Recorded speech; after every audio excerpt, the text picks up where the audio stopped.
é sobre pesquisa científica na graduação, e essa é uma aula em que a gente está fazendo uma colaboração com a LAONCO, da Unifacid, que é a liga do Dr. Danilo, que vocês já conhecem, né, que a gente fez aquelas 2 discussões de caso, uma ano passado sobre câncer de pulmão e uma esse ano sobre câncer gástrico.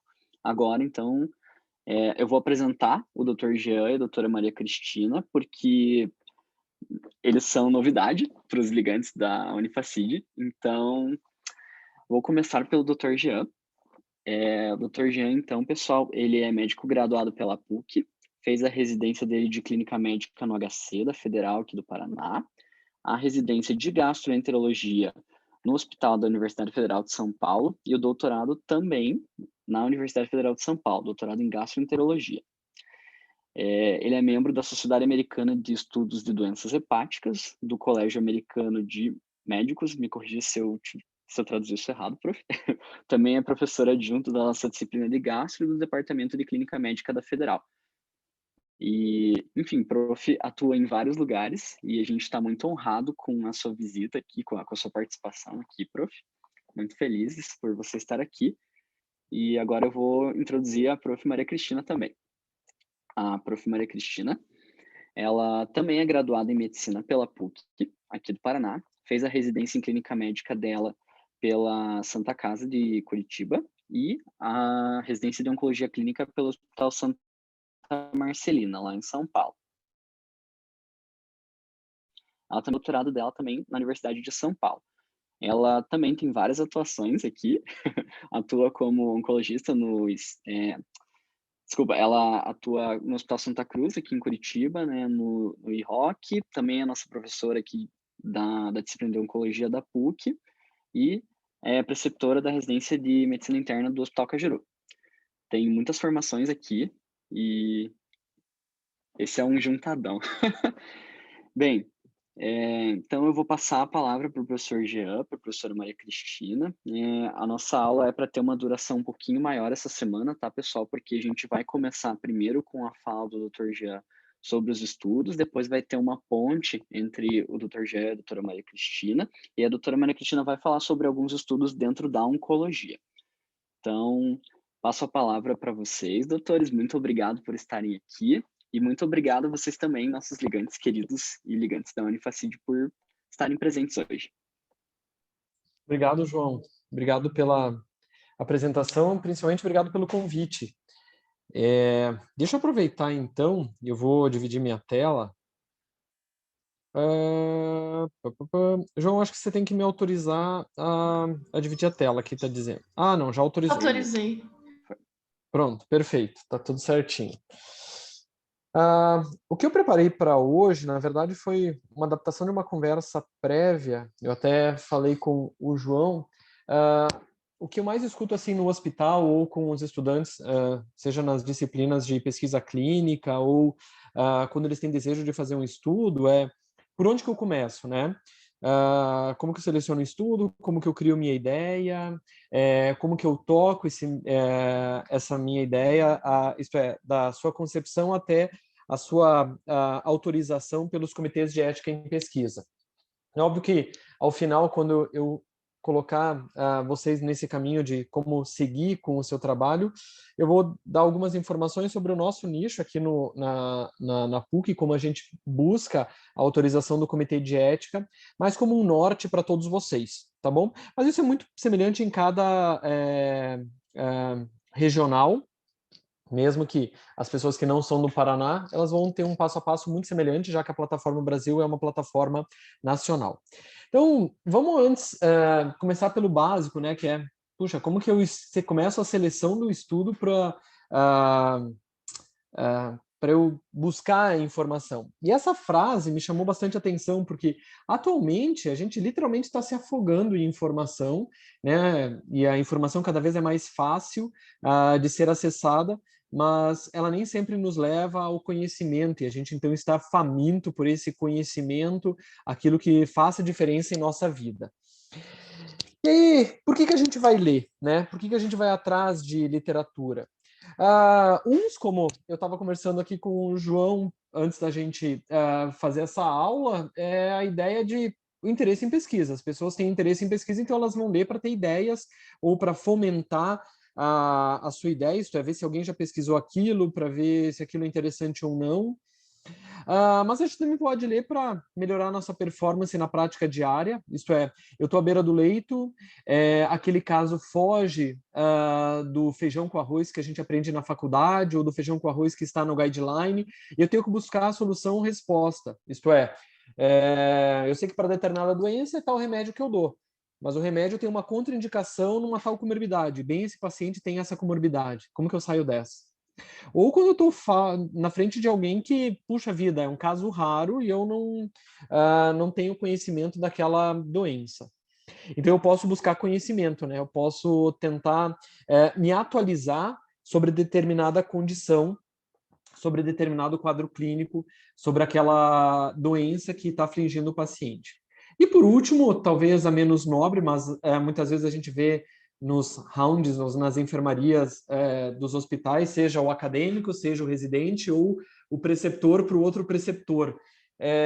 Ele lê para impressionar, para ele mostrar que ele está atualizado, para dar uma informação de impacto. Então, são, ao meu ver, aí as 4 principais razões por que a gente lê. Essas informações foram tiradas desse estudo, ele traz mais algumas, mas no meu juízo, talvez essas são as mais importantes ou as mais comuns que a gente encontra na prática diária. Outra coisa interessante que esse estudo traz da arte de ler um artigo é quão grande é o número de publicações ao ano, né, desde ali da década de 70 até 20 anos atrás. Imagine que a gente já está 20 anos à frente disso e é absurdo a quantidade. Né? Se a gente tivesse em 2001, a gente teria que ler 17 artigos. Veja, esse artigo foi publicado há 7 anos, eu não achei nada mais recente publicado, mas talvez a gente esteja 3 a 4 vezes acima disso. Uma porque cada vez mais revistas estão disponíveis. A gente tem que ter um cuidado em relação a essas revistas, porque não é porque está publicado que presta. As revistas elas são graduadas por uma classificação chamada Qualis. Quanto melhor a revista, melhor o seu Qualis, a sua qualidade. Então, revistas A1 e A2 são as melhores. Depois vem B1, B2, B3 e assim por diante. E até aquelas revistas que não tem DOI, né? Aquele númerozinho. Vou ser sincero que eu já caí nessas, já publiquei em revista dessa pensando que era uma super publicação e no fim eu fui descobrir que era... Eu estava publicando tipo na Contigo, na Manchete, na, sei lá, revista que vocês queiram imaginar, daquela telenovela. Tipo, eu publiquei na revista da telenovela. Eu falei, pô, tia vida, não vou nem contar para ninguém que eu fiz uma dessa, mas aqui para vocês estou abrindo o coração. Então, é absurdo a quantidade de informação e a gente tem que saber como a gente filtra a informação que a gente vai ler, porque tempo não é só dinheiro, tempo é investimento e investimento na gente mesmo, né? Você tem que saber aonde que você vai pôr as suas fichas. E aí a gente tem basicamente 2 tipos de literatura, né? Tem aquela literatura primária, que é o núcleo da pesquisa, é aquilo que talvez todo mundo queira fazer. Eu quero ter novas descobertas, eu quero novos achados, eu quero, ser o destaque. E a literatura secundária é aquela que vem dessa. Então, eu vou montar um artigo de revisão, o capítulo do meu livro, eu vou ler os outros artigos, eu vou fazer um guideline, ou vou fazer uma revisão sistemática, né, com meta-análise, isto é, eu busco aquilo que alguém já publicou, o que a gente quer que essa pessoa busque em qualidade, e publique isso. É uma coisa que eu sempre falo para os residentes, né? Acredito que todos conheçam aqui a plataforma UpToDate. É uma excelente plataforma, mas algumas vezes, quando você clica em cima da referência do UpToDate, o UpToDate vai te dar uma frase, sei lá, para tal doença você usa tal remédio. Então, vamos imaginar um bem basicão. Tá, para nefropatia diabética você tem que usar inibidor da ECA para retardar a progressão da proteinúria. Aí você clica lá, sei lá, ele está referenciando aquilo num artigo de 1950, 60. Não é porque é o UpToDate 2021 que tudo que está ali publicado é de 2021. Vocês sabem que eu sou da gastroenterologia, hoje eu dei aula, minha tutorial hoje era de diarreia, fui fazer uma revisão no UpToDate para, né, antes da aula, no final de semana, Pô, tinha artigo de 2010, 2001, 1997, daí eu falei, puxa, deixa eu achar alguma coisa mais nova aqui. Então, mesmo a literatura secundária, você tem que cuidar para saber aonde que você está pisando, né? Aonde que esses autores se embasaram para escrever aquilo para vocês. Não é porque foi publicado em 2021 que a informação é de 2021, né? Então, aqui só tem um quadrinho para representar bem isso. Lembrem, mensagem aí, literatura primária é aquela que traz a informação, ela descobre, né, basicamente, ou ela traz algo novo. Tá certo aí que tem aqui nesse quadrinho editoriais e correspondências, que eu vou dizer para vocês, vou falar um pouquinho para vocês o que é a opinião geralmente de um especialista, mas a literatura secundária se baseou na primária. Essa pirâmide do nível de evidência da literatura também é extremamente conhecida. Eu montei uma aqui baseada num artigo, né? E eu pus propositalmente embaixo da pirâmide opinião do especialista e estudo de laboratório, porque eles não têm ainda aplicação clínica. O estudo de laboratório, quando não tem aplicação, ou a opinião do especialista, porque é a opinião do especialista, obviamente, né? O nível de evidência é D, talvez, né? É a opinião daquela pessoa baseada na sua crendice, no que ela estudou. Eu sempre falo, a gente só diagnostica aquilo que a gente estuda, a gente só avança no conhecimento médico em termos de busca ativa naquilo que a gente estuda. Então, estudar é algo extremamente importante. Outra frase que eu quero que vocês lembrem é que o estudo para o médico é igual o banho. A gente tem que estudar todo dia, assim como a gente toma banho todo dia, né? Mais ou menos assim. Então, aqui, pus embaixo da pirâmide, da base da pirâmide, a opinião do especialista.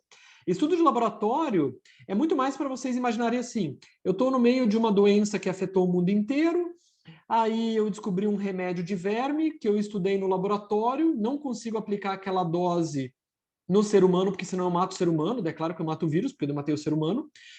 Então, né, fica assim, quando que eu aplico isso? Né, só para vocês entenderem que muitas vezes o estudo de laboratório não me ajuda muito. E aí vem série de caso e relato de caso, né, nível de evidência baixo, caso controle, até subir para o RCT, que é o estudo randomizado controlado, e obviamente a maioria entende que a revisão sistemática e a meta-análise é o topo da pirâmide, é a cereja do bolo. Só tem que cuidar de onde veio essa revisão sistemática. Fazer uma revisão sistemática com 6 estudos, com N pequeno, publicado na década de 80 e colocar isso numa publicação de 2021 é um nível de qualidade, um nível de evidência extremamente baixo. Então, sejam bastante críticos. Quando a gente fala dessas revisões, como eu falei ali, revisão sistemática, tem um outro cuidado, que eu quero que vocês tenham. Existem primeiro as revisões não sistemáticas, são as revisões narrativas. Então, o que quer dizer esse termo estranho, revisão não sistemática? É uma revisão em que eu não fiz sistema nenhum, né? Não tenho nenhum protocolo, do tipo, o Jean vai publicar um livro de cirrose. Tá bom, eu vou fazer uma revisão para os estudantes de cirrose. Tá bom, como que você fez? Eu escolhi ali os autores que eu mais gosto de ler, pus o guideline americano, porque o europeu eu não gosto, ou montei só com o guideline europeu e americano, não pus nenhum outro artigo randomizado e controlado, porque ele dá trabalho de eu interpretar. Então, eu fui fazendo do meu jeitão, eu que escolhi. Qual que é o problema dele? Ele pode ter o viés, isto é, esse autor ele escolheu essa revisão desse jeito, ele quis montar dessa forma. É diferente de uma revisão sistemática. Eu tenho uma pergunta específica. Qual quimioterápico aumenta a sobrevida na neoplasia de pâncreas? Pronto, tem uma pergunta bem específica. Quero ver quem muda sobrevida em neoplasia X, pus ali de pâncreas do trato gastrointestinal. Eu uso critérios pré-determinados. Na minha meta-análise, revisão sistemática, eu vou incluir apenas estudos de 2018 para frente. Pus um critério de tempo. Só vou incluir nesse estudo artigos publicados em revista 1 e A2, subiu o sarrafo. Então, só vou pôr artigos com um corpo de revisores extremamente crica, chatos. Eles querem... são estudos bons. Que estudaram pacientes com neoplasia de pâncreas, seja ela avançada ou precoce, vamos imaginar outro critério, e que foram controlados com placebo. Então, eu só vou pôr estudo randomizado e controlado com placebo. Pronto, esse é o meu critério de revisão sistemática. E outra, só em literatura inglesa. Se alguma outra pessoa for fazer o mesmo estudo, com a mesma pergunta, usando os meus mesmos critérios, ela tem que chegar aos mesmos artigos que eu li, né? Essa revisão sistemática, ela pode ou não estar atrelada a uma meta-análise. Então, revisão sistemática e meta-análise não são irmãos siameses, né? Um nasceu grudado com o outro. Eu posso só fazer uma revisão sistemática, ou posso atrelar minha revisão sistemática a uma análise grande dos dados desses estudos, porque os estudos são tão semelhantes, todo mundo neoplasia de pâncreas, precoce avançado, que receberam remédio controlado com placebo, que avaliaram um prognóstico na literatura inglesa, de 2018 para cá, está todo mundo igual. Então, eu posso pôr todo mundo no mesmo critério de análise, né? Eu posso analisá-los estatisticamente, criando uma grande tabelona, e assim eu rodo nos programas estatísticos, né? E eu vou ver daí se o desfecho vai ser significante ou não para a pergunta que eu fiz. É bem interessante, a Cochrane tem bastante revisões sistemáticas, tem outras plataformas, tem outras revistas que volta e meia publicam revisões sistemáticas, você só tem que ter, começar a ler para você entender e tirando aos pouquinhos as suas dúvidas da revisão. Mas é uma forma bem boa de atualização, tá? Outra forma de informação que eu coloquei ali são os editoriais. O editorial, claro, ele vai ser escrito por um editor ou por um convidado, ele tem o viés dessa pessoa, então eu posso ter um editorial perspectivo, é assim o nome que os autores dão, que é quando o autor comenta um artigo daquela revista, isso não é raro, então você tem uma revista bam, bam, bam, e no final da revista ele comenta um dos artigos. Volta e meia as revistas gostam de fazer isso, do tipo, eu revisei um estudo com os residentes, deixa só eu me lembrar, já tá, sabe quando você esquece bem aquele que você não podia esquecer, mas eram 2 estudos publicados no New England, um sobre inibidor do receptor de interleucina 6, no COVID, mostrando que inibir o receptor da interleucina 6 não adiantava nada no COVID. Você virava a página, um outro estudo mostrando que usar inibidor do receptor da interleucina 6 mudava o prognóstico no COVID. Daí você ia para a página anterior. Não, mas esse estudo disse que não ajuda nada. Aí o outro estudo disse que ajuda pra caramba. E no final dessa revista, dessa edição do New England, que foi agora de março, né, o New England tem edições semanais. Eu não lembro em quais delas, se alguém tiver interesse, eu aviso o João que eu mando os 2 estudos. Eu revisei com os residentes, um numa quarta noite, que é a nossa reunião de estudo, e outra na outra quarta noite. E foi bem engraçado, né? Porque a gente deu risada ao final. E aí tinha daí um comentário do editor dizendo aí os prós e os contras dos estudos. Ou aqueles persuasivos que ele argumenta o ponto de vista do autor, e claro, é o ponto de vista, cada um de nós tem o direito de ter um ponto de vista sobre determinado assunto. O que a gente tem que fazer é embasar o nosso ponto de vista e ser flexíveis às mudanças, né? Admitir quando a gente está errado é importante. Ok, entendido essas diferenças de literatura, primeiro você vai buscar o estudo, ou vai montar o teu estudo baseado no que você quer. Então tem uma pergunta, é importante você ter uma pergunta. A pior coisa é alguém parar você e falar assim, prof, eu tenho muita vontade de fazer estudo, mas eu não sei no que eu quero fazer estudo. Então você determina o seu estudo, determina o que você quer. Senão a gente vai estar junto ali do gato da Alice no País das Maravilhas. Para quem não conhece essa parte da história da Alice no País das Maravilhas, a Alice perguntou para o gato qual caminho ela devia seguir. Tipo, gato, eu tenho que ir para a esquerda ou tenho que ir para a direita? Aí o gato olhou para ela e falou assim, mas isso depende de onde você quer ir. A Alice falou, mas eu não sei para onde eu quero ir. Aí o gato falou, então tanto faz, né? Vai para a esquerda ou para a direita, tanto faz. Quem não sabe para onde quer ir, qualquer caminho serve. Essa é a frase célebre do gato no País das Maravilhas. Então determina o que você quer. Pelo menos assim, já que estamos aqui na Liga de Oncologia, eu quero estudar tumor. Tá bom, perfeito. Qual que você quer? Neoplasia do trato gastrointestinal. Perfeito, é a parte do corpo mais importante, né? A Cris pode depois me contra-argumentar. Perfeito. Então vamos estudar a neoplasia do trato gastrointestinal. Qual parte? Fígado. Pronto, órgão mais importante ainda. E aí você segue o teu caminho, faz a tua pergunta, mas determine onde você quer ir, tá? Lembrem sempre disso. A partir daí, você tem que fazer uma outra pergunta. O que eu quero? Eu quero ideias para uma pesquisa, eu quero saber mais de diagnóstico e tratamento, perdão. Eu quero revisar, não, eu quero tópico da pesquisa, eu quero fazer PIBIC, quero fazer TCC, quero fazer qualquer coisa de iniciação científica que não precisa ser PIBIC. Então, vá para onde está o furo das pesquisas, onde a gente não tem conhecimento. leia artigos originais, leia trabalhos randomizados, estudos controlados, são esses que vão te dar a resposta. Aí vem uma historinha bem interessante que eu gosto de contar. Essa é uma publicação do New York Times, e o New York Times é bem interessante. A assinatura ela é gratuita e ele te manda toda... Gratuita não, ela é paga, perdão. Tem um jeito lá de você fazer uma assinatura gratuita e ele te manda uma vez por semana, ou duas, eu não lembro, o acesso a uma reportagem, ou duas. Eu ia dizer que são duas, porque eu recebo na segunda e na quarta, ou na segunda e na quinta. E aí eles trazem esse estudo que eu conheci num curso. Então, essa é uma reportagem que os autores eles contam a história de uma pessoa, então um senhor da Flórida, que em 93 foi para o programa do Larry King. Então, um programa de entrevistas famoso nos Estados Unidos, e essa pessoa, que era o homem, então ele era casado com uma moça, e essa moça, em 1989, ela teve o diagnóstico de câncer no cérebro, então um tumor de sistema nervoso central, se não me engano, um astrocitoma, do lado esquerdo do crânio, se não me engano, ali na região temporoparietal. E ela teve, então, o diagnóstico do tumor em 89, a neoplasia maligna do sistema nervoso central, foi operada, não teve bom sucesso da tratamento proposto a ela, e ela faleceu em 92.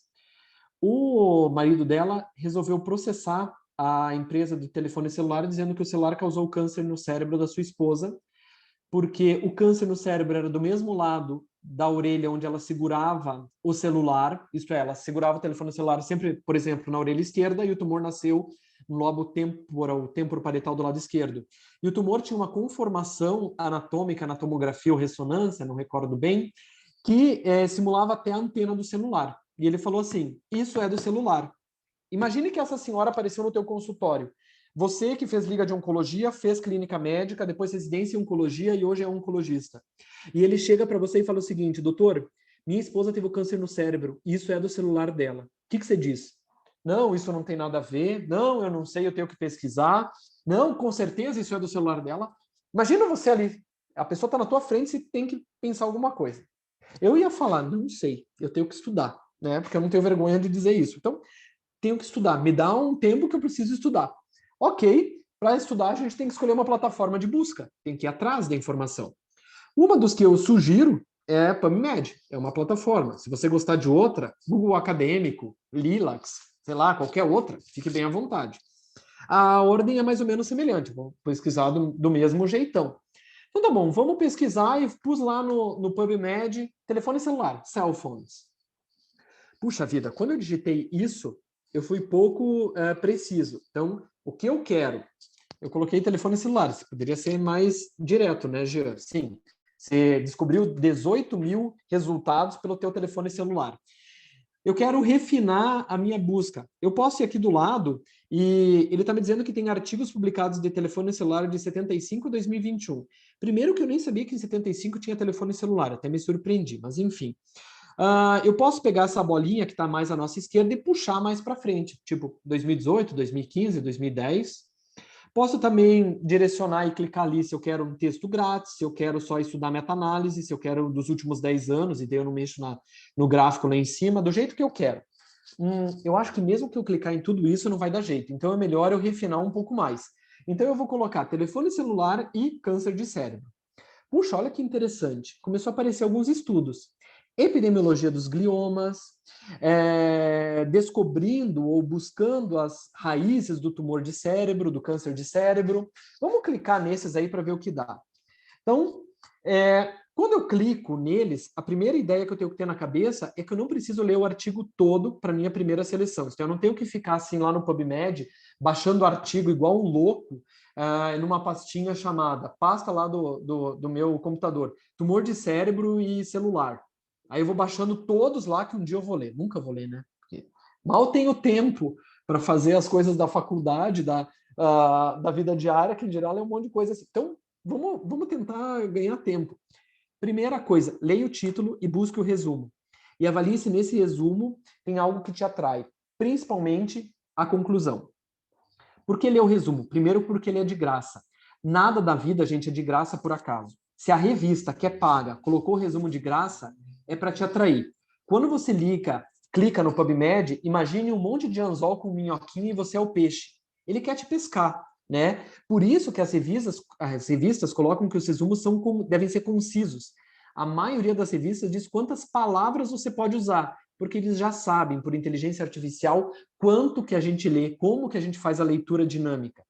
E busca a pergunta que te levou no estudo. Bom, a minha pergunta é: tem alguma coisa a ver telefone celular e câncer de cérebro? Porque daqui uma semana esse homem vai voltar e eu tenho que responder ele. Então vamos lá na epidemiologia do glioma. Ah, estou ali lendo a epidemiologia do glioma, então ele disse ali que o potencial efeito da exposição ao celular tem sido estudado extensivamente, mas os resultados continuam inconclusivos. O seguinte capítulo tem uma revisão geral do atual estado de arte da epidemiologia dos gliomas intracranianos. Capítulo? Isso é capítulo de livro. Eu quero artigo. Então, esse passa, não vou nem baixar. Capítulo de livro geralmente é pago. O que é de graça ou é fácil a gente adquirir ou conseguir são outros. Vamos para esse outro ali, descobrindo as raízes do câncer de cérebro. Ixi, Maria, nenhum resumo livre. Olha, infelizmente, Nature, eu não vou ler o seu artigo porque você não me deixou de graça, não vou pagar por esse artigo, então esquece. Então, quando for assim, toca o barco. Descendo um pouquinho mais, ali no número 15, uso do telefone celular e o risco de glioma, uma revisão sistemática e meta-análise. Nossa! No topo da pirâmide, melhor ainda. Aí eu leio embaixo ali, artigo grátis, pronto. Esse aqui brilhou o olho e vamos atrás dele. O que ele me traz nesse artigo? O objetivo desse estudo foi investigar a potencial associação entre o uso do telefone celular e o glioma, ou o risco do glioma, usando uma meta-análise. Legal. Vamos pular lá para baixo, porque esse é um potencial artigo para eu baixar, e esse eu vou deixar meu tempo, vou gastar meu tempo para ler, porque depois na minha próxima sessão com a prof. Maria Cristina eu posso... E aí, prof, joga uma indireta. E aí, telefone celular faz glioma? Ela vai ficar, né? Ó, prof, eu li uma meta-análise, já faz aquele diferencial. Então, o que eles colocam ali? Nossos resultados sugerem que o uso a longo prazo do telefone celular pode estar associado com o aumento do risco de glioma. Existe uma associação entre o uso do telefone celular e os gliomas de baixo grau, no seu uso regular e por longo prazo em alguns subgrupos. No entanto, a evidência é baixa e a qualidade é limitada. Isto é, a qualidade é pobre e a quantidade é limitada. Tá bom, ele já está falando que a meta-análise dele não é daquele jeito. Mas, gente, acho que vale a pena a gente baixar esse artigo. É um dos que eu baixaria. Ok, então vamos seguir. A gente baixou ali uma meia dúzia de artigos para a gente começar a nossa leitura. E aí eu vou passar um segundo filtro. Eu não preciso ler o artigo do começo ao fim, tipo indo diretão. Eu posso focar em algumas partes. Eu baixei um aqui, puxa, não sei se vocês conseguem ler o título, mas é um estudo caso-controle. Dentro do nosso estudo, o que a gente vai fazer? A gente vai primeiro, dentro da introdução, buscar a pergunta do autor. Geralmente ele coloca a pergunta no final da introdução. A introdução ela serve para fazer um resumão daquilo que ele está estudando, que no caso, a associação do celular com o tumor de cérebro. Ele fala assim, o objetivo do nosso estudo foi investigar a relação entre tumor de crânio e o uso do telefone celular entre adultos na França. Perfeito, ele me disse a população. Então, primeira dica, na introdução, pula para os últimos parágrafos e busca a pergunta. Vá para o método. Se eu for dizer duas partes dos estudos que vocês têm que perder tempo, é o método e o resultado. O que eu vejo as pessoas fazerem, né? Vou falar os nossos residentes ou estudantes lá do final do curso. Eles vão ler toda a discussão. Ah, prof, mas na discussão ele já dá um resumão do resultado e compara com os outros. Você tem que ver o jeito que ele construiu aquilo ali. Então, o mais importante é método e resultado. No método, veja o desenho. Ah, é um caso controle. Então, eu vou ter casos e vou ter controles nesse estudo. População. Ele estudou adultos com 16 anos ou mais. Então, se eu tivesse frente um pai me perguntando de uma criança, esse estudo não me serviria. Então, eles estudaram entre junho de 2004 a maio de 2006. Como que ele definiu os casos? Ele colocou ali. Como que ele definiu os controles? O que era inclusão e exclusão? Tudo isso ele vai colocando para mim, ele vai dizendo, e eu sei dessa forma se esse estudo contempla a minha realidade ou não. E que dados ele coletou? Ou a forma como ele coletou esses dados. Isso é extremamente importante. E aí, como eles definiram um desfecho? Isto é, como que eles colocaram como é que eles avaliaram a relação entre exposição a telefone celular e a questão do aparecimento de neoplasia de sistema nervoso central. E como foi feita essa análise? Talvez a Cris, com certeza a Cris pode complementar depois muito mais que eu, mas surgiu uma época, na década de 90, não sei se foi 90 ou final de 90, início dos anos 2000, na minha cabeça está na década de 90, onde as pessoas começaram a interrogar se usar protetor solar realmente protegia contra melanoma ou se aquilo aumentava a chance de melanoma. Porque daí eles viram que as pessoas que usavam protetor solar, na verdade, elas tinham mais melanoma. Mas não tinha nada a ver, porque essas pessoas iam mais à praia, se expunham mais e dessa forma diagnosticava mais. Então, tinha um monte de viés que tinha que ser avaliado. Então, esses cuidados vocês têm que ter. Ok, então dentro do método, eu vi o desenho do estudo, eu vi que população eles estudaram, critério de inclusão e exclusão, que dados eles coletaram e como eles definiram o desfecho. Na imensa maioria dos estudos, a tabela 1 é uma tabela de estatística descritiva. Ela só vai dizer para vocês o seguinte: quantos eram homens e quantos eram mulheres? Quantos eram da raça branca, negra, parda ou amarela? Quantos usavam tal remédio, tinham tal dispositivo? Quantos com que idade tiveram o diagnóstico do tumor? E assim por diante. Então, tabela 1 é uma tabela descritiva. Se você pegar qualquer revista hoje, JAMA, o British Medical Journal, o New England, qualquer um deles, abram aleatoriamente e comecem a ver as tabelas 1. Tabela 1 é uma tabela descritiva, né? Eu gosto de ficar vendo a tabela 1 para ver furo entre os grupos comparados. A tabela 2 em diante já é uma estatística analítica. Ela vai avaliar os desfechos primário e secundário. Então, aqui nessa aqui, o tempo desde o primeiro uso de celular entre quem tinha glioma e controle e quem tinha meningioma e controle. O quanto tempo essas pessoas faziam ligação por mês em horas. O número de ligações em um dia. O tempo cumulativo em vida da duração das chamadas. E assim por diante. E eu começo a comparar e aqui geralmente começam a aparecer as análises estatísticas com os P's, com os intervalos de confiança e tudo mais. A partir dali, você começa a ver se o autor pode concluir aquilo que ele está falando ou não, ou onde estão as falhas do estudo. E sempre se pergunte, se você tivesse você analisando isso, se empodere, você teria concordado com ele, você teria a mesma conclusão? Se sim ou se não, faça uma segunda pergunta. Isso tem significado clínico para você, né? Aí tem essa outra revista chamada PLOS, eles publicaram, pena que eu não coloquei aqui, mas esse é recente, não lembro se 18 ou 19, e ele coloca assim, porque a maioria das publicações dos estudos clínicos hoje não tem validade nenhuma, né? E a partir do momento que você montou aí a tua ideia, tá, eu quero estudar, vamos voltar lá para o que tratamento aumenta a sobrevida no tumor de pâncreas, né? Então, eu desenhei o meu estudo, né? Eu fui na literatura e busquei a evidência e como eu vou fazer. Para você submeter ao Comitê de Ética em Pesquisa, deixa eu ir para o da frente, depois a gente volta para esse, já que eu estou falando primeiro de um estudo prospectivo. Faça um termo de consentimento livre esclarecido ou coloque a justificativa para o Comitê de Ética em Pesquisa da dispensa. Então, assim, todo estudo tem que ter um TCLE ou uma carta pedindo a dispensa. Então, eu vou dar um exemplo de TCLE. Eu vou estudar pessoas prospectivamente que estão em quimioterapia pelo X e pelo Y, então, estão fazendo terapia adjuvante, e eu vou acompanhar elas. Então, eles têm que assinar a minha autorização de acompanhá-las. Num estudo, nenhum paciente é paciente. No estudo, todo paciente é participante. Aí vem a primeira...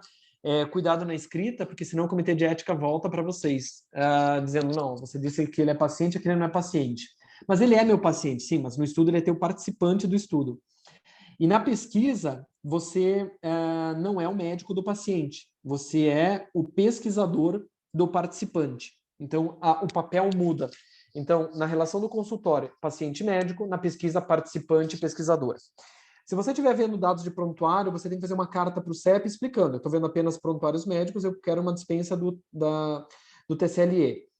Isso em qualquer plataforma, qualquer pessoa, independente do estado da federação, que vai fazer estudo, quando ele vai colocar seus dados na plataforma Brasil, ele tem que, lá no item, ter ou TCLE ou a dispensa. A gente tem que ter um TCUD, é o termo de consentimento do uso do dado. o termo de consentimento do uso do dado, todos os pesquisadores envolvidos na pesquisa têm que assinar. Eles estão dizendo que aqueles dados coletados, eles serão fidedignos e apenas eles usarão, eles terão esse cuidado nessa análise, né? Então, eles se comprometem com o cuidado. A Plataforma Brasil pede um documento chamado Brochura do Pesquisador. Basicamente, é um resumo do que você vai fazer. Então, a gente põe lá a introdução, o método, e o que eles querem ver, o que eles valorizam ali é o cronograma e o orçamento. O cronograma. Então, você faz uma tabela dizendo os meses e o que você vai fazer em cada mês.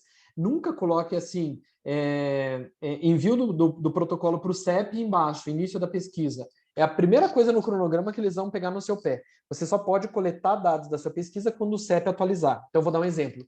Envio e análise da documentação ao CEP, né, ao Comitê de Ética em Pesquisa, janeiro e fevereiro.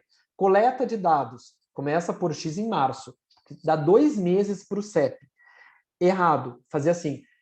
Análise do CEP, janeiro e fevereiro. Começa coleta do dado, fevereiro. Não. Como que você está ainda no período de análise do CEP se já está dizendo que você vai coletar dados? Primeira coisa que o CEP vai dizer é assim, você está sendo não ético. Tá?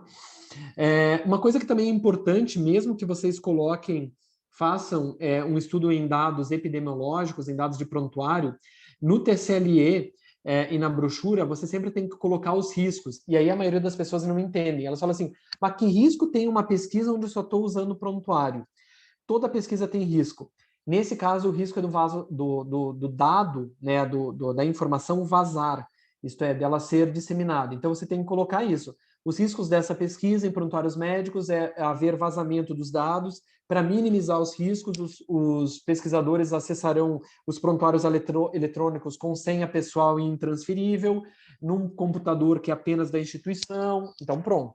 Não adianta colocar no TCLE e na brochura que não tem risco, porque vai voltar ao teu trabalho. No nosso meio, a gente precisa de uma carta de autorização do hospital, isso é fácil de conseguir, o diretor técnico nos dá, e ele passa ainda por um crivo do Comitê Interno de Pesquisa, que basicamente avalia esses dados e libera para vocês colocarem no CEP. Se você for fazer um relato de caso, você precisa da mesma coisa. TCLE é o dispensa, TCUD, a brochura do pesquisador é mais enxuta, e o relato de caso já vai escrito, né? Isso mudou, antigamente a gente pedia autorização. Se o teu projeto for relato de caso, você já manda o projeto escrito em português, porque é o seu paciente. E existe dentro do CEP uma condição chamada projeto de relato de caso, onde você pediria autorização para o CEP te dar de escrever. É um pouco mais burocrático, então a maioria das pessoas coloca no CEP relato de caso, já manda o relato e assim por diante. Tá bom? Tentei ser bem sucinto para a gente poder conversar e vocês colocarem para mim aí suas dúvidas e perguntas. Prof, eu tenho, não é bem uma dúvida, mas assim, uma coisa que eu acho que seria legal de comentar, que muitas pessoas às vezes vêm perguntar pra gente, tipo assim, eles falam, eu não tenho uma ideia, né? Igual você falou, topa tudo, qualquer caminho tá Tudo. topando, só que as pessoas não sabem para onde ir, sabe? Se tem alguma dica, por exemplo, do que as pessoas podem fazer para conseguir um trabalho, né? Talvez não só pensando em um trabalho na área de interesse deles, mas assim, de uma forma que eles possam aprender alguma coisa. Não sei, que dica você daria assim para alguém conseguir um trabalho sem especificamente estar procurando alguma. João, eu acho que, assim, primeira coisa, a pessoa está trabalhando na sua área de interesse, porque mesmo que você fale assim, minha área de interesse é pesquisar, você tem que achar alguma coisa que te dê prazer, que te faça acordar assim. Eu falo assim, você tem que tá fazendo alguma coisa que se te falar assim, você tem que acordar às 5 da manhã, amanhã, para ir fazer tal coisa. Aí eu topo, porque eu amo fazer isso. Então, se isso que você está fazendo não te dá o prazer de acordar às 5 da manhã para estar fazendo isso, então para tudo. Então, direciona pelo menos na área. Eu gosto de cirúrgica. Pô, se você falou área cirúrgica, você já abriu um monte, né? Eu gosto da área clínica, você já abriu um monte.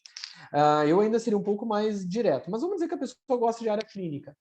Dentro da universidade, sempre tem como ver quem tem tocado pesquisa, seja nos editais de quem está com projeto de PIBIC, seja acessando o currículo Lattes das pessoas, seja fazendo networking, do tipo, tem tal professor que estou ali, e aí dessa forma você vai construindo a experiência. Enquanto você não conseguiu estar você sendo o protagonista, o ator principal da pesquisa, vá lendo estudo.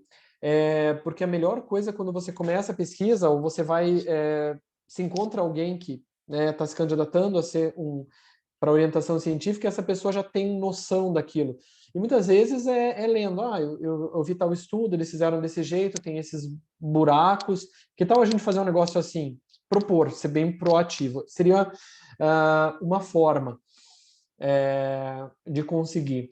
As outras vias são, claro, através de liga acadêmica, tem algumas ligas que têm essa proposta, algumas monitorias têm essa proposta, mas para quem não está em nenhum desses nichos, eu imaginaria, ou recomendaria, defina a sua área, leia estudos que você tem interesse ou que você veja que há um buraco de conhecimento ou condutas ainda não formalizadas e pense assim em fazer sempre um feijão com arroz bem feito, nada de pesquisa, puxa, eu quero estudar a molécula tal, isso não vai dar certo. O que a gente consegue fazer bem feito, fácil, por exemplo, tá bom, eu quero fazer uma revisão sistemática. O que eu preciso para fazer uma revisão sistemática? Sentar com alguém que saiba os passos da revisão sistemática e buscar artigo e ler artigo. Isso é uma revisão sistemática, é simples. Eu quero fazer uma revisão sistemática e meta-análise. Pô, você subiu o nível. Porque daí você vai precisar de alguém da estatística para te ajudar. Mas é uma forma. Eu quero fazer uma revisão de prontuários. Perfeito. Você pode fazer isso. Então, vai muito assim, de que caminho você quer seguir. Sempre pergunta, para onde eu quero ir. Tá Legal, bom? prof. Obrigado. Tem uma dúvida aqui no chat da Mariana. Ela Uhum. perguntou: se eu quero fazer uma revisão sistemática, já tenho a pergunta e os critérios, mas quando procuro artigos sobre o assunto não há muitos artigos, o que fazer? Seria interessante fazer a revisão mesmo com poucos artigos? As revisões, elas geralmente começam, a maioria das revisões, elas começam assim, que tem aqui o algoritmo da revisão, é geralmente assim, sei lá, pesquisei isso, tinha 1000 artigos, baseado nesses eu fui refinando, eu excluí 800, porque XYZ, e aí fica ali 10, 12 artigos. Se na tua primeira busca, Mariana, você já tem poucos artigos, o que eu recomendaria? Veja se as palavras-chave que você está buscando são as ideais. A maioria das revisões sistemáticas dá várias palavras-chave. Eu vou dar um exemplo. Há um ano e meio atrás, final de 19 para começo de 20, eu quis ver quais eram os tratamentos mais atuais para hiponatremia no paciente cirrótico avançado. Uma pergunta bem específica. E eu achei uma revisão sistemática, os autores colocaram, entre as perguntas, eles pesquisaram rim e fígado, sódio baixo, hiponatremia e fígado, hiponatremia, fila de transplante hepático, e aí eles colocaram, a gente pesquisou assim, só literatura em inglês, de tal tempo, de tal ano a tal ano, conseguimos isso. Então, se na tua primeira revisão já tem isso, pouco estudo, ou é algo super novo, ou uma sugestão seria você abrir os descritores ou abrir o intervalo de tempo. Então, se você está pesquisando nos últimos 2 anos, pesquisa dos últimos 10 para cá, vai que é alguma coisa pouco estudada. Ou é uma revisão numa doença muito rara. Sei lá, eu quero avaliar, sei lá, a taxa de hipertensão porta nos pacientes com fibrose cística. Pô, é um nicho de população menor, poucas pessoas vão estudar esses pacientes, eu quero pegar desses só quem desenvolve hipertensão porta, então às vezes vale a pena aumentar o tempo que você está avaliando. Tá? E se no final você fez tudo isso e sobrar poucos artigos, é porque tem pouca coisa mesmo. Aí vai te dar ideia. A revisão sistemática geralmente dá bastante ideia. Eles mostram as áreas de fraqueza.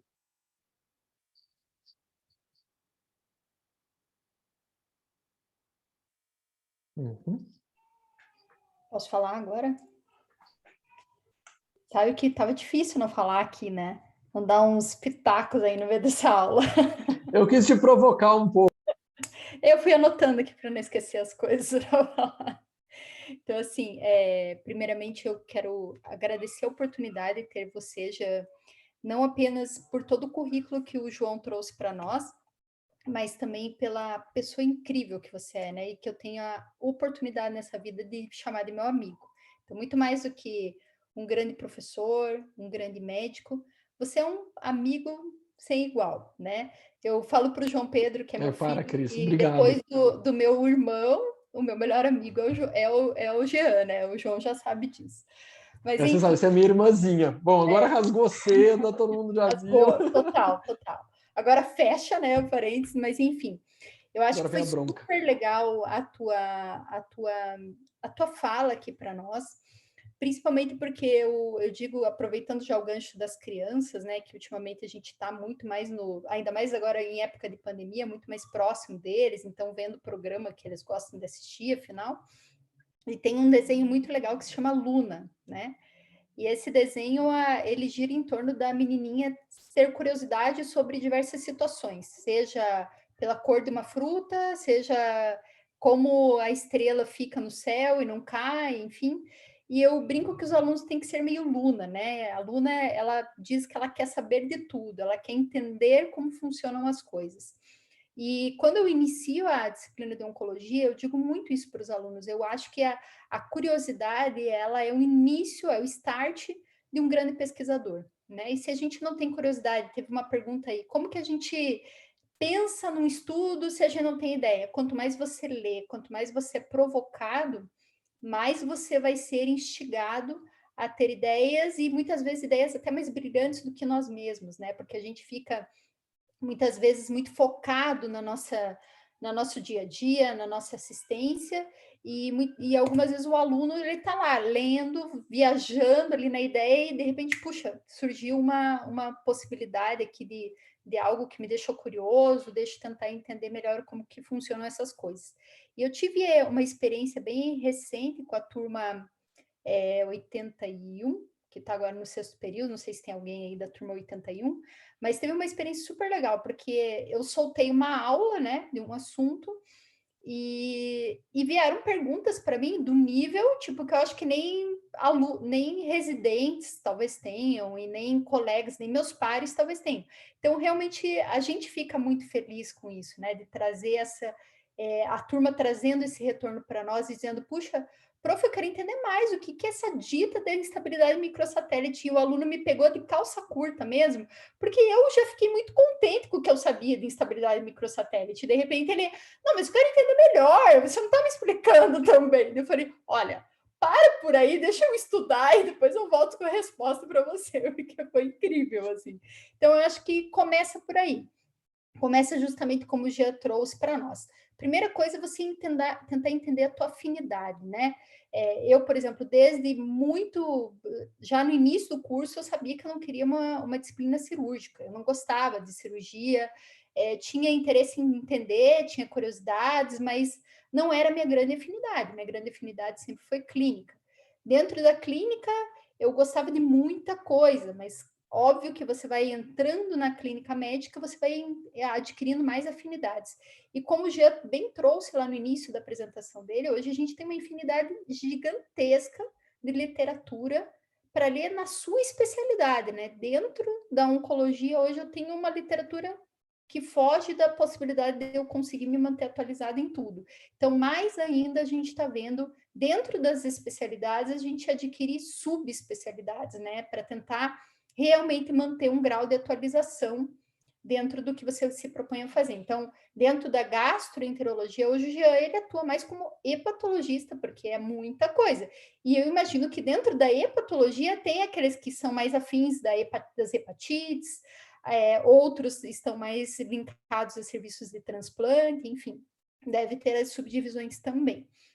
Então, é muito importante quando vocês vêm para mim, né? Imaginem que eu, claro, tenho muito interesse em pesquisa, assim como o Jean, mas um aluno vem me abordar, prof, eu quero muito fazer um PIBIC, né?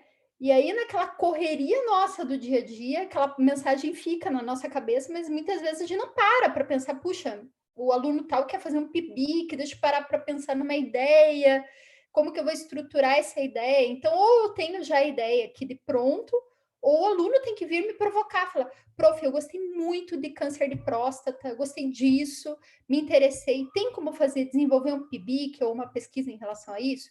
aí facilita a vida, né? A gente já vai tentar drenar um pouquinho mais e até mesmo fazer aquele exercício inicial que o Jean trouxe para nós de pesquisar na literatura.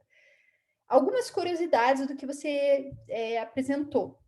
Então, sobre aqueles níveis de evidência lá que nós temos, né? Enfim, as meta-análises e a opinião do especialista, uma coisa bem interessante na oncologia é que a gente tem um congresso que se chama o Congresso de St. Gallen, que aconteceu até faz umas 2 semanas, e é um congresso extremamente interessante, porque ele é uma votação com opiniões de especialistas sobre diversos assuntos. E no final sai um documento gigantesco, é só sobre câncer de mama, mas no final sai um documento gigantesco, assim, e quem acha que tem que fazer a radioterapia nessa situação? Daí você levanta a mãozinha, ela contabiliza o número de votos. Tá, 80% dos médicos oncologistas acham que tem que fazer isso nessa situação. Então, é pergunta e na sequência tem resposta do que você acha que tem que fazer ou não, e no final eles lançam um documento que é o consenso de St. Gallen, que é o consenso do especialista. Claro que a gente só vai usar, é super criticado, né? A gente só vai usar o consenso de St. Gallen quando for uma coisa realmente controversa, e aí é muito legal o pós-St. Gallen, porque daí parece grandes rounds, né? Que os caras querem se matar, dizendo assim, não, minha opinião vale mais, porque no paper tal estava dizendo isso, daí eu brinco que é tortura de dados, né? O paper tal fala isso, daí o outro fala, não, mas agora a vírgula do paper fala aquilo, e aí fica aquela briga gigantesca de qual a opinião do especialista que vale mais, que tem mais peso. Então, a gente tem isso dentro da oncologia, só por uma curiosidade, porque algumas vezes a gente usa o critério de St. Gallen, ou a resposta de St. Gallen foi essa, então é uma coisa que a gente usa na oncologia mamária com uma certa frequência. Em relação ao estudo de laboratório, acho que você também ilustrou super bem, né? Eu acho que sobre o uso é uma figura, ela tem que participar de alguma forma, né? Então, enfim, do uso da ivermectina, por exemplo, no COVID, e a gente viu que realmente não tem benefício, que foi um estudo in vitro, né, que a gente queria transferir para o in vivo, mas não tinha benefício em relação a isso, né. Então, tem a Mariana já comentando aqui, deixa eu falar para ela sempre.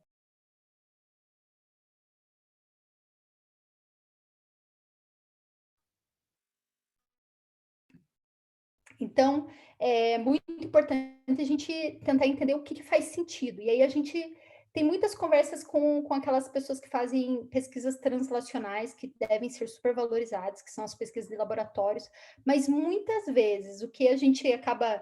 e eu lembro que quando eu estava fazendo meu doutorado no ICESP, a gente tinha muitas conversas e reuniões em relação a isso, é que nem sempre o que você está vendo no laboratório, que está dando certo lá com os ratinhos, a gente vai realmente ver esse mesmo resultado no in vivo, né, que nós chamamos, ou na experiência com os seres humanos, né? Então, uma coisa muito importante é isso, a gente teve várias medicações na oncologia que no in vitro funcionaram e no in vivo não vieram a ter um resultado tão expressivo. Outra questão bastante importante que eu acho que acaba avançando um pouquinho ali a ideia do que você trouxe para nós, Gia, é falar sobre as fases do estudo, né?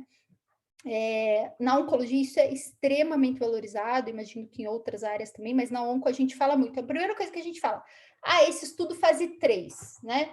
Esse estudo fase 2, daí a gente acaba brigando porque o dado que o amigo lá trouxe é fase 2, e daí querendo desvalorizar, a gente até teve uma discussão super legal na semana passada de um tratamento específico para câncer de mama, e muitos estavam defendendo o estudo fase 2 e eu batendo, mas é um estudo fase 2, é um estudo fase 2, e muitas vezes o estudo fase 2 vai trazer algum benefício, mas a gente sempre dá mais peso para o estudo fase 3, que são estudos grandes, randomizados, multicêntricos, que nos dão respostas melhores e mais pontuais sobre algum determinado assunto.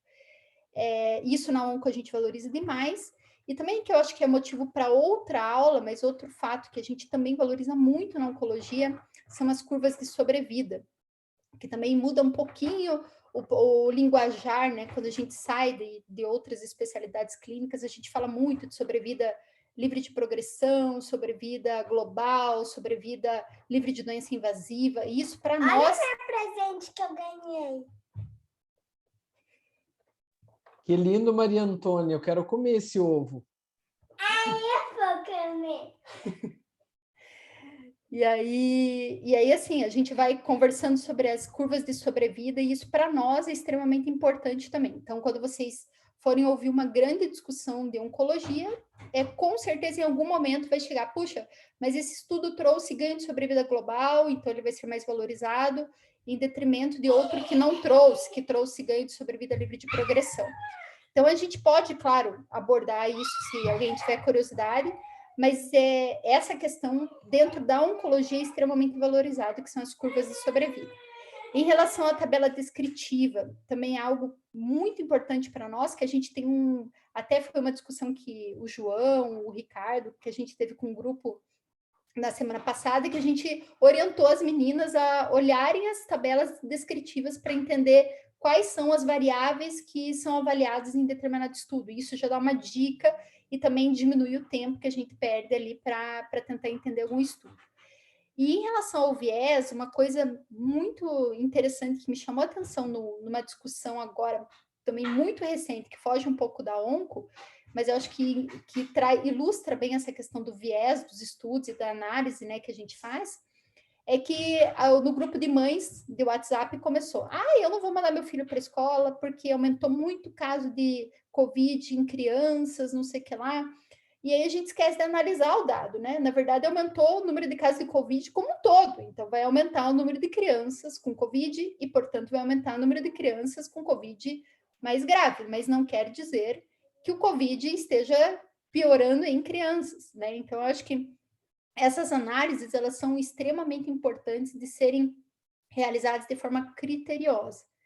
Então, acho que é mais ou menos isso que eu queria, acho que, falar aqui das minhas opiniões, mas acho que foi interessantíssimo já, assim, você conseguiu trazer coisas que talvez você conseguiu trazer melhor do que muitas vezes eu digo para eles, olha, vamos atrás, vamos entender melhor o dado, vamos saber julgar melhor a literatura, né? A gente também, numa outra situação que a gente passou na Liga mesmo, muitos estão escrevendo a gente está tentando escrever um livro que eu acho que vai sair do fogo. Mas nas minhas análises críticas dos capítulos que eu li, foram justamente isso, gente. Vamos organizar melhor essa escrita. Vamos pesquisar mais na literatura, não ficar contente só com uma ou outra informação, porque, querendo ou não, a gente vai estar passando uma informação, né? A gente está fazendo um resumo, né? Mas esse resumo ele tem que ser o mais atual possível para que a gente passe a melhor informação para as pessoas que eventualmente forem ler o livro. Então, acho que foi muito de encontro ao que a gente está precisando agora, principalmente agora que a maioria está aí nessa confecção do livro e muitos estão interessados em pesquisa. É bem isso, Cris. A ideia é abrir a cabeça e quanto mais eles forem críticos, melhor. E desculpem a Maria Antônia, tá, gente? Mas é difícil aguentar a empolgação das crianças aqui, tá?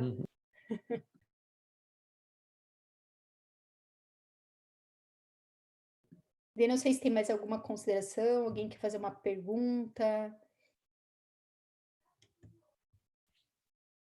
Obrigada, Heloísa.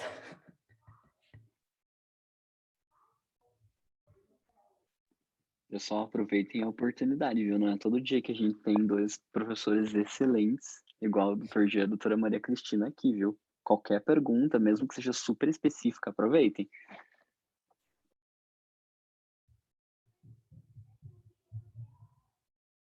E essa situação que o G trouxe do telefone celular, tudo, acontece quase todo dia, acho que com médico em geral, não só com oncologista.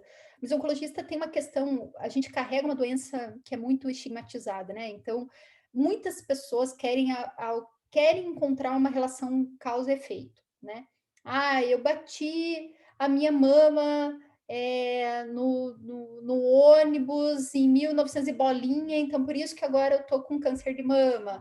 Ou, doutora, eu tenho certeza que é porque eu comi aquela coisa aquele dia, ou porque eu tomei um ou outro cálice de vinho, então por isso que agora eu tô com essa situação. Então, as pessoas tendem a encontrar alguma causalidade, em especial quando a gente fala de câncer, né?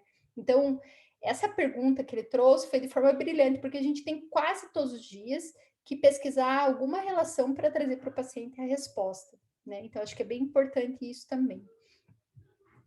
Cris, e me faz também pensar em relação à pandemia. A gente vive uma era que, assim, infelizmente, a gente não tem um remédio bom. Estão surgindo vários estudos, tem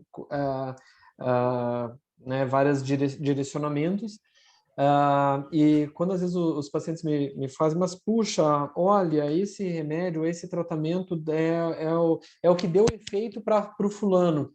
Aí, puxando aí para um, que eu sempre lembro daquela maracutaia que teve há uns 8 anos, 8 anos não, uns 2, 3 anos atrás, talvez um pouco mais, da pílula milagrosa do câncer, que você curava com fosfetanolamina, tudo que era câncer do corpo humano.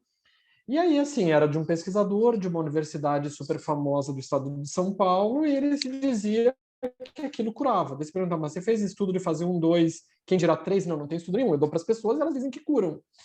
E aí, quando a mesma universidade, em uma outra cidade, falou assim, me dá aqui que eu vou fazer um negócio bem feito, mostrou que não tinha nada, nunca mais ninguém mais falou da pílula do câncer. E é interessante que se você for no Google hoje, você vê muito juiz que autorizou, ou autorizou não, determinou que fosse dado a essas pessoas o veneno, a fosfetanolamina, porque aquilo ia mudar elas, só ia mudar elas de casa, da casa para o cemitério, né? Só se essa era essa mudança que eles estavam querendo, porque... E aí vem assim, tá bom, então não vai fazer nada? Não, calma, não é assim. E então, se a gente conseguir, pelo menos, criar massa crítica nos nossos futuros colegas médicos que estão aqui, eu acho que é um grande diferencial que a gente vai ter.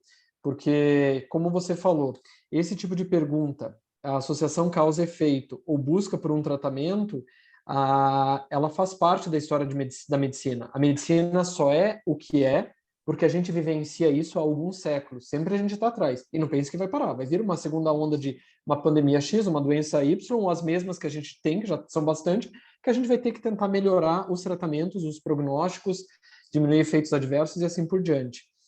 Mas se a gente não tem uma massa crítica nos nossos colegas que aceitam qualquer coisa, aí é difícil. Esses dias eu falei no consultório para o paciente, que dele me perguntou, eu falei assim, ó, existem 3 tipos de médico, eu falei para o paciente há mais tempo, eu falei assim, tem os médicos que fizeram faculdade e estudam pelos livros e artigos, tem os médicos que fizeram faculdade de medicina e estudam pelo Facebook, por a minha vida, não sei .com, e existem os médicos que não fizeram faculdade de medicina, mas que são médicos, que é todo o restante da população, mas que também dá pitaco. Eu falei assim, depende do que você quer, né? Daí ele deu risada, porque daí a gente estava conversando, é paciente antigo, disse começa a dar risada. Daí eu falei assim, é assim que acaba caminhando, né? Então, sempre a gente vai achar aí informação com baixa qualidade ou para contra-argumentar é fácil da gente encontrar. Isso é muito real. Eu acho que a pandemia é um grande ensinamento para nós médicos.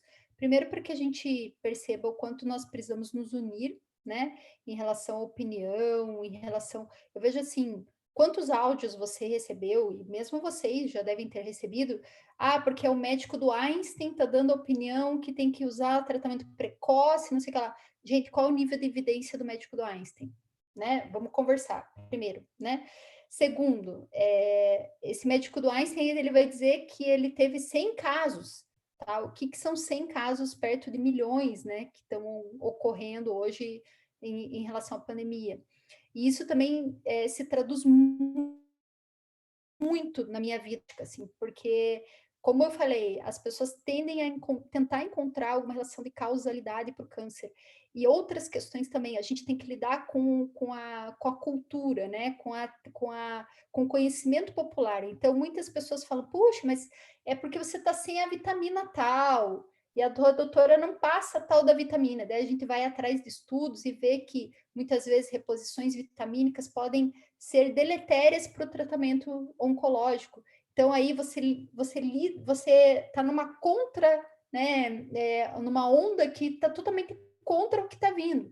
Então, a importância de a gente se estabelecer como realmente líderes de opinião quando o assunto for algo que concerne a nós, né? Afinal, a gente estuda para isso, a gente se forma para isso, a gente continua estudando para isso, e a gente só vai conseguir isso, como você bem disse, formando massa crítica, né? Não é só, nossa, a prof é cristal, acredito em tudo que ela fala dela, pronto, eu não preciso estudar mais nada. Não, vocês precisam estudar, vocês precisam me questionar, porque em algum momento, com certeza, eu vou errar, não tenho dúvida. Não é talvez eu erre, eu vou errar, né? Isso faz parte. Claro que o meu objetivo sempre, estudando, tentando ser cada vez mais expertise no que eu faço, é diminuir os danos, né? Diminuir os erros. Ou que os erros não sejam tão importantes para o meu paciente, mas fato que a gente vai errar, né? Nós somos humanos e existem variações da mesma doença, variações que não foram descritas ainda. Então, isso é um fato. Então, para que a gente precisa formar vocês? A gente precisa formar vocês para justamente serem melhores do que nós, né? E poderem vir depois trazer massa crítica. Ah, não, isso faz sentido, isso não faz. Realmente, o que ela trouxe na aula foi algo que me acrescentou. Ah, não, mas eu li uma coisa mais recente que não faz muito sentido o que você trouxe. Então, eu acho que isso é extremamente importante. Então, eu parabenizo, né, todo mundo que está aqui assistindo e eu me coloco à disposição a qualquer momento, né, que vocês tenham dúvidas, e tenho certeza que você hoje quem não conhece o Jean, abriu uma porta para um colega, assim, também, que eu super respeito em relação a crítica, né, das condutas e estudos.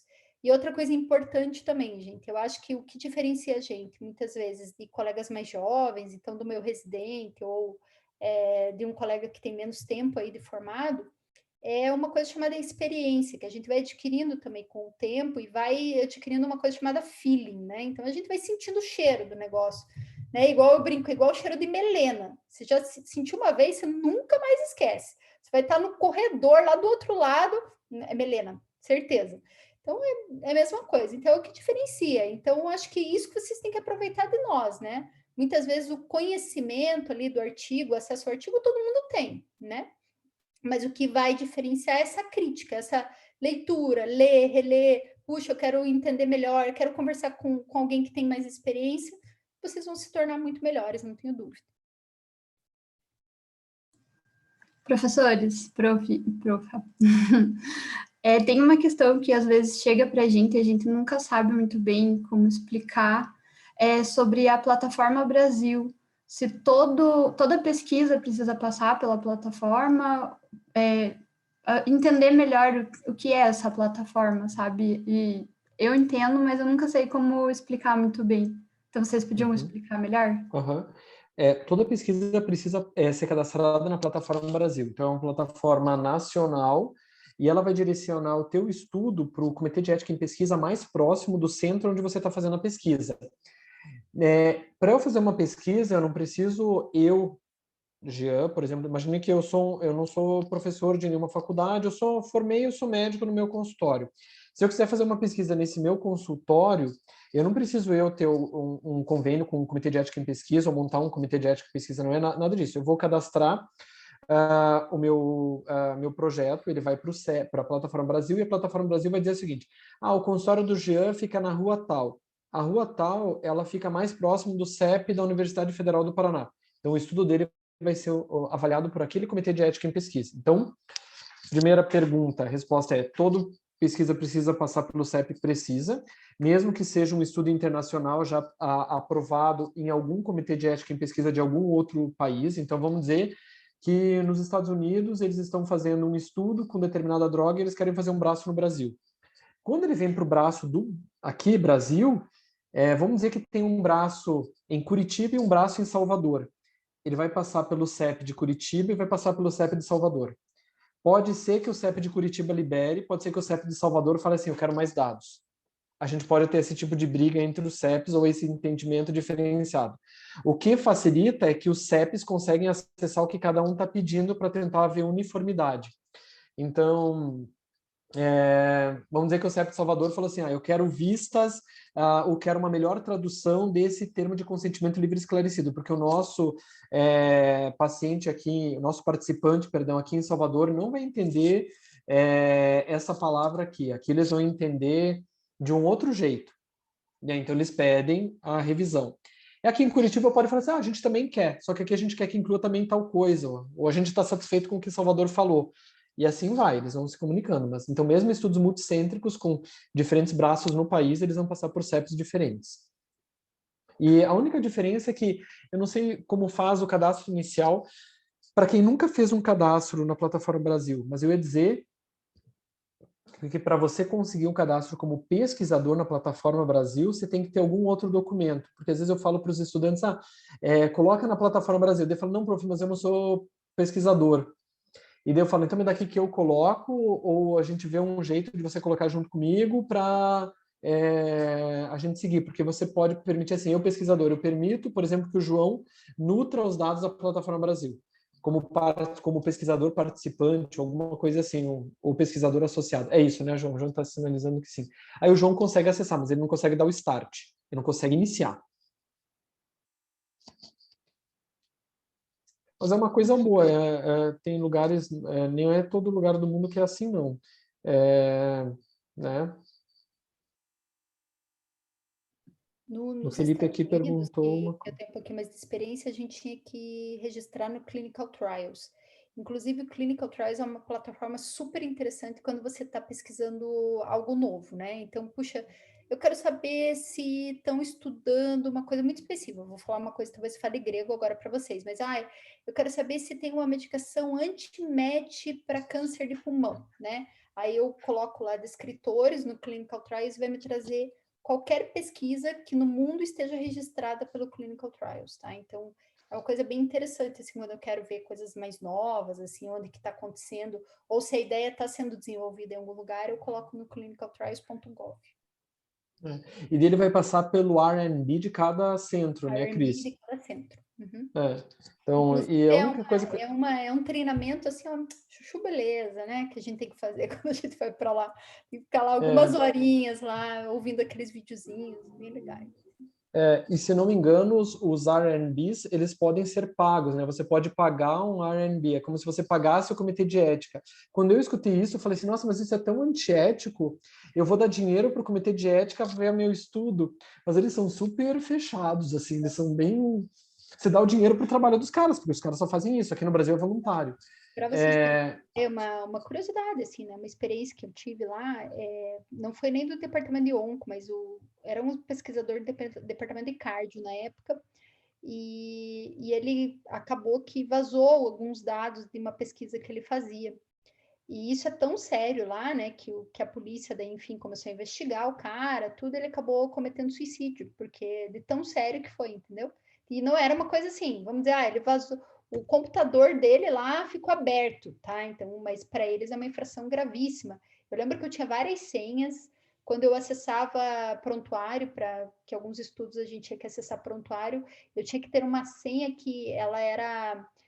se detectasse que eu estava em outro computador, meio que eles abriam um processo de investigação, então era uma coisa bizarra, assim, não podia gravar nada em pendrive, nada, era tudo realmente na nuvem que tinha que ficar, então era uma coisa bem, bem, bem séria mesmo lá. Americano, né? Alguém perguntou alguma coisa? O Felipe perguntou, qual a relevância de um estudo regional, considerando que há vários estudos internacionais e até nacionais sobre o tema? Sempre existe, porque você tem o fator, Felipe, chamado etnia. Então, isso é bem interessante. Então, mesmo que o teu estudo seja um estudo regional, unicêntrico, coloca isso lá no último parágrafo da tua discussão e fala, a limitação do meu estudo é essa. Eu não colocaria, por exemplo, como às vezes alguns colegas acabam pondo, assim, igual você colocou ali, estudo da cardiotoxicidade ou do câncer de mama num hospital regional do sul do Brasil. Não põe isso não. Cardiotoxicidade no câncer de mama, ponto. Dá um chacoalhão em quem for ler. Aí depois lá, se o cara tiver interesse, ele vai ler no teu metro que, não, esse estudo é um estudo regional.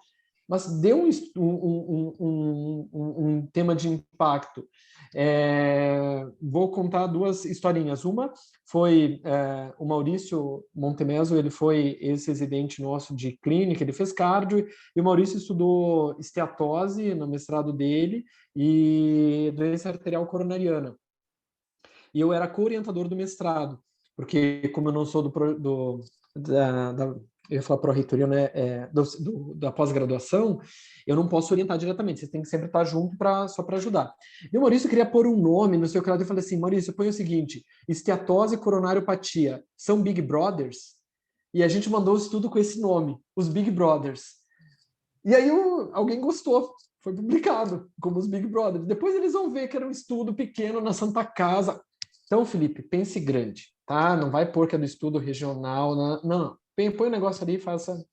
E a outra em relação ao regionalismo, é interessante, uma história que o Gustavo uma vez me contou, o Gustavo cardiologista, ele estava me contando o seguinte, que essa questão da gente dizer que, você vai ler lá no consenso de cardiologia, que o tal antipertensivo ele não é bom para o negro americano, que eles consideram bem a raça negra da América, ele me falou que tem um racional. Ele falou que quando o navio negreiro saía da África e ia até a América, sobrevivia nos porões do navio quem era poupador de sódio, todo para poupar água, já que o metabolismo do sódio é relacionado diretamente à água. Todos os que eram os não poupadores morriam no porão do navio. Então eles fizeram com que a América do Norte fosse povoada por um grupo étnico com tendência à hipertensão, porque eram poupadores de sódio. Então, tem total a ver. Talvez a gente, se eu for estudar hipertensão na América e na raça negra, ela não sirva para a minha raça negra daqui, ou para o mestiço, ou para o europeu que veio para cá, ou para o oriental que veio para cá. Então, os regionalismos, eles são importantes. Então, não desmereça teu estudo. E dentro da oncologia também, a gente vê muitos estudos que a gente brinca assim, esse estudo é da população asiática. Então, tem muitos estudos que foram realizados na população asiática com doses específicas. Um grande exemplo é uma medicação que a gente usa para câncer de mama, que é a capecitabina, e ela foi testada muito mais na população asiática. E quando a gente aplica a mesma dose aqui no Brasil, por exemplo, a gente vê uma toxicidade muito maior. E a grande discussão talvez a população asiática tenha uma forma de metabolização dessa medicação de forma diferente do que do Brasil. E uma das ideias que a gente está desenvolvendo de estudo agora é justamente tentar entender, qual seria a dose adequada para a nossa população brasileira, visto que muitos oncologistas brasileiros acabam adaptando essa dose, né, off-label, né, indicação de estudo mesmo, para que a população brasileira realmente suporte o remédio. Outra questão interessante também de regionalismo. Aqui em Curitiba, a gente tem uma mutação muito mais prevalente do que no resto do Brasil, que é a mutação do gene P53, que é um gene que é pró-oncogênico, né? Então, ele vai atuar com risco maior de desenvolvimento de câncer. E aqui na população curitibana, a gente tem uma positividade dessa mutação do P53 muito maior do que no resto do Brasil, e a gente acredita que seja pela colonização de Curitiba, enfim, por outros fatores ambientais. Então, existem algumas questões interessantes que concernem ao nosso meio, que talvez venham até ser um estudo muito importante de bastante relevância, a depender do tema que você está avaliando.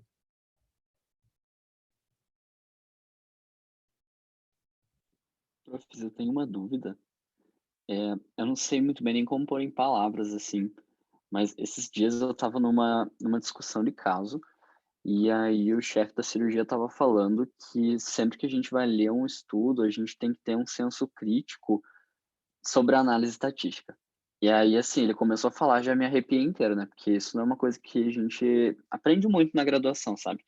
E aí, assim, ele estava falando pra gente que a gente tinha que entender que algumas variáveis, quando a gente vai fazer análise, a gente coloca como sim ou não, e outras variáveis a gente coloca como número, e que podem ser, tipo, pode ser exatamente o mesmo fator, mas dependendo de como você coloca. Se você escolhe classificar como sim ou não, ou se você escolhe classificar numericamente quantas pessoas têm aquilo, isso dá diferença na análise estatística e pode fornecer resultados diferentes. E aí, assim, eu fiquei meio, tipo, sabe, eu nunca tinha ouvido falar nisso, e ele falou que cada vez que a gente vai começar um estudo, a gente tem que ter isso meio que em mente, né? Sempre pensar na estatística antes de começar o estudo, para ele não ter nenhum problema depois, pelo menos ter alguma ideia, assim, de como que a gente vai tratar os dados que a gente pretende colher. Então, eu não sei, assim, se vocês têm alguma dica de como a gente pode aprender isso para que a gente possa aplicar nos nossos trabalhos, porque até então eu não fazia ideia de que isso existia, sabe? E assim, parecia ser muito importante pela forma como ele falou. Então, qualquer dica, assim, que vocês tenham de algum lugar, talvez que a gente possa fazer um curso, alguma coisa assim, ou, enfim, tudo eu tô aceitando, assim, porque eu realmente fiquei muito perdido aquele dia. Foi uma dúvida João, que ficou encabulada em mim. não, fica tranquilo. Acho que a primeira questão para vocês em nível de estudantes não, né, vocês não estão graduados, Se eu fosse dizer, se vocês souberem, nesse nível que vocês estão, definir a pergunta do estudo, ler o estudo e definir a pergunta, o desenho do estudo, e interpretar os resultados é de grande valia.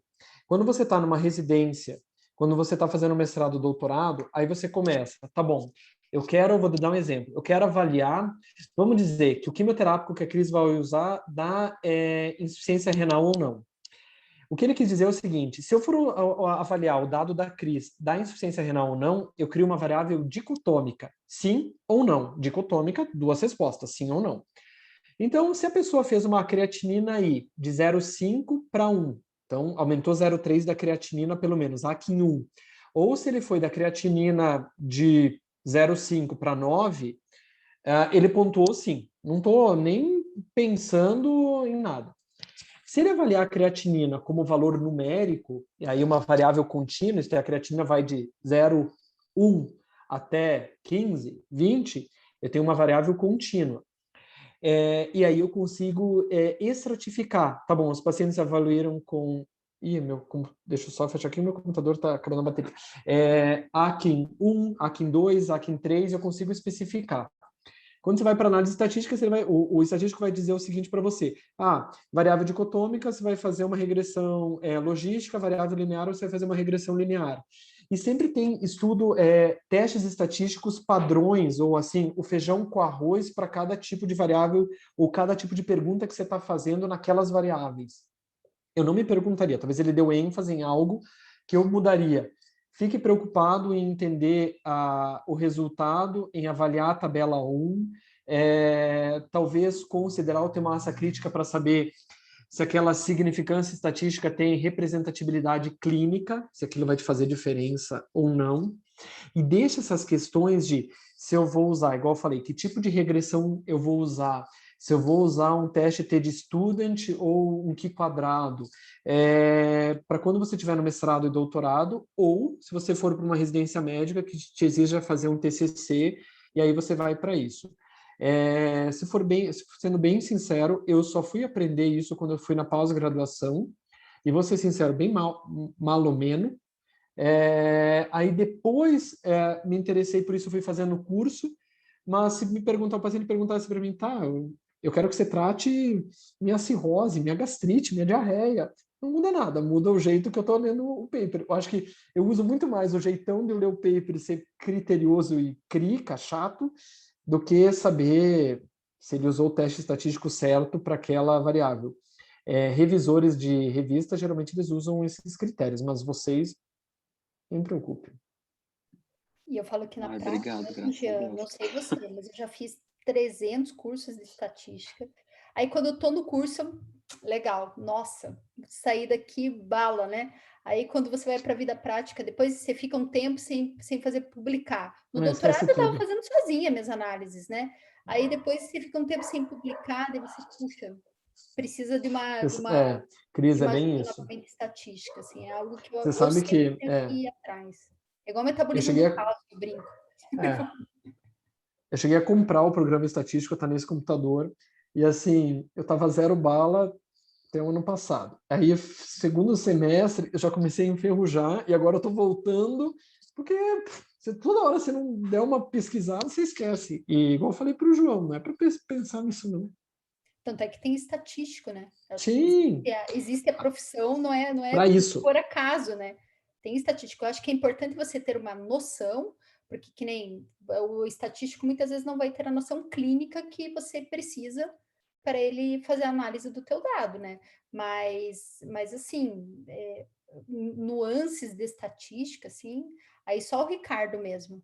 Acho que o Ricardo tá aí. Só o Ricardo para ter essas nuances estatísticas. Ele ganha de mim, o Ricardo. Entendi, prof. Muito obrigado. Isso já me tira um peso gigante das costas, porque eu até penso no Ricardo, sabe? O Ricardo sabe dessas coisas e eu faço os trabalhos com o Ricardo e eu fico pensando, poxa vida, será que eu tenho que saber isso também? Isso me deixa um pouco assustado, mas hoje eu fiquei um pouco mais tranquilo, então. Obrigado mesmo. Não, deixa ele no teu grupo, o Ricardo discute com o estatístico, passa a ideia, a gente precisa de um interlocutor com o estatístico, pronto. E ele Perfeito. que nem Deus abençoe, Ricardo. Com pediatria, viu? Tô esperando ele na oncologia, então ele... Viu, Ricardo? Tá ouvindo aí, né? E, prof, eu vou para Oncopede mesmo. Mas uma dica que eu dou, que geralmente ajuda bastante nessa parte de estatística, é principalmente a questão da gente definir uma pergunta bem certinha. Então, por exemplo, qual a eficácia do tratamento X? Aí, a partir dessa pergunta, uma coisa que ajuda muito é a gente elaborar duas hipóteses, que a gente tem que saber que tem a hipótese nula e a hipótese alternativa. A hipótese nula é o que você acha que vai acontecer. Então, a eficácia do tratamento vai ser de 90%. E a hipótese alternativa vai ser que é menor que 90% a eficácia de tal medicamento. Aí a gente vai aplicar os testes para ver qual das hipóteses está certa. Então, isso é uma etapa que geralmente tem nos projetos de pesquisa também, e eu vejo que muita gente tem dificuldade em escrever essa parte das hipóteses do trabalho. Então, você tendo certinho isso, você chega no estatístico, ele aplica o teste que é mais apropriado, e a tua análise está praticamente pronta, que daí o restante é achar porcentagem, achar a média, que isso qualquer programa faz. Então, a recomendação mesmo para ir bem na estatística é você determinar bem a tua pergunta inicial e ter as hipóteses. Show de bola, Ricardo. Obrigado mesmo. O doutor que me falou isso me assustou muito, sério. Eu fiquei meio traumatizado, assim. E eu acho que a bateria do prof já acabou, porque ele falou que tava com pouca bateria e ele sumiu aqui da chamada. Ele me mandou mensagem que acabou a bateria mesmo. Falou que ele já vai entrar para, acho que, se despedir. Beleza. Alguém tem mais alguma pergunta, pessoal?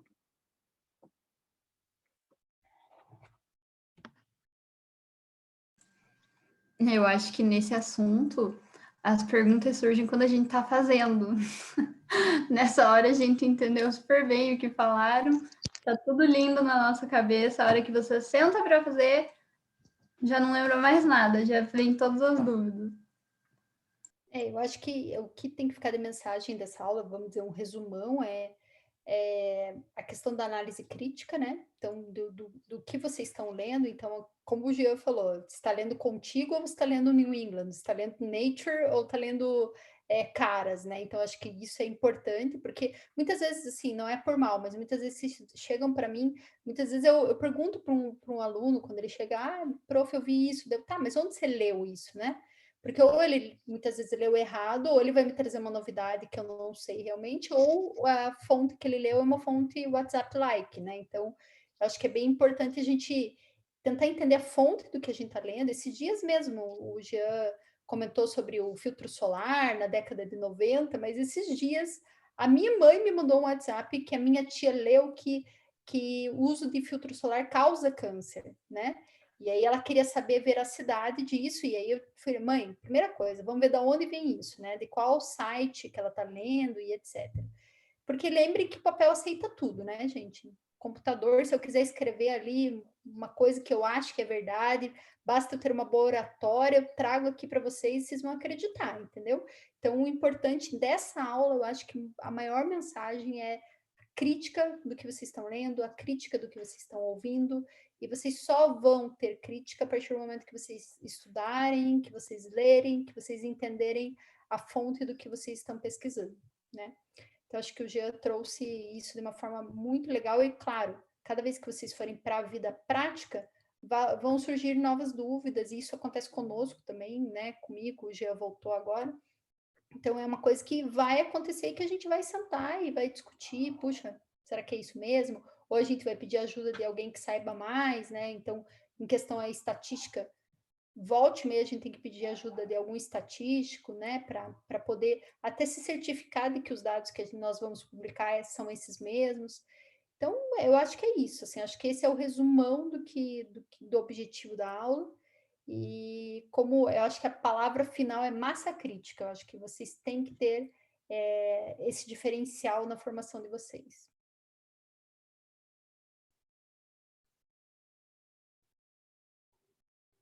Então, Jean, se quiser falar de suas palavras finais aí. Não, quero só agradecer. Gostei bastante do encontro com os oncologistas aqui. Muito bem. Me senti em casa, né?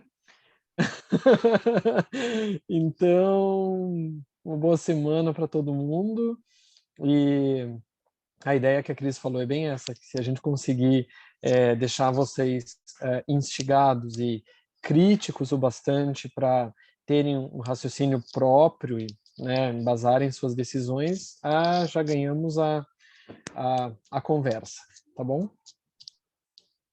Isso aí, pessoal. Show de bola, Obrigada. profs. Muito obrigado mesmo por participarem. Nossa, a gente ficou tão feliz que vocês dois puderam vir, né? Os dois na mesma noite, que a gente sabe como é difícil bater as agendas, sabe? E, nossa, foi uma aula maravilhosa. Muito obrigado mesmo por terem participado e a gente espera que vocês venham mais vezes aqui, porque a gente gosta muito de vocês, não só como profs, mas como pessoas também. Obrigado Obrigado, mesmo, João. viu? E obrigado, pessoal, por terem participado, pessoal da Laonco. Espero que vocês tenham gostado. Vocês estão convidados para participar de todas as nossas aulas. E a gente espera continuar sempre trocando um pouco das nossas experiências, né, entre as ligas e sempre crescer juntos. Obrigado mesmo por tudo. Tchau, gente. Boa semana para todos.